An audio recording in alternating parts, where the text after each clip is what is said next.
76-ში 1000 ავიღეთ, ორჯერ მესამე ადგილი ავიღეთ, 77-ში ვერცხლი ავიღეთ, 78-ში ოქრო ავიღეთ, 79-ში კიდევ 1000 ავიღეთ საბჭოთა კავშირის და 91-ში თასების 1000. ხალხი მინდორს კოცნიდა როგორ მახსოვს. გულშემატკივრები ძგიჟები იყვნენ. სხვანაირი ხალხი იყვნენ, აი ფეხბურთის ფანები.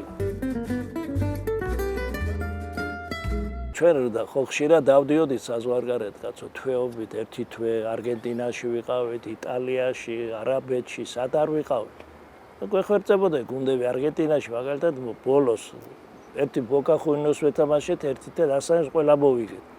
შამოდიოდა პრეზიდენტები დაგვიტოვეთ 11 კაცი და ფულზე ლაპარაკი არა. ვინ დაგტოვებდა, რაც დაგტოვებდა. აგიწიოკებდნენ ოჯახს, დედას გიტირებდნენ, ვინმეც გააჩერდა. ჯერ ამინდოდა იქ. ამინდა იქა ჩემ კუთხეში. მე საქართველოში დინამო სტადიონზე რო არ მოვიდე, გავგიჟდები და. სადაც გაიზრდები ადამიანი, ის სადაც წესი გაქვს გულში. ის რაც გქონდა ყველაფერი ავითვისე ბათუმში. ის დარტყმაც რო იყო, ისიც რო იყო. ადამიანობა, კაცობა და სიყვარული მეგობრის და ადამიანის. აი ეს იყო ჩემი ბათუმლობა. იქ რო არ ვიყარ შეიძლება. სიბერეში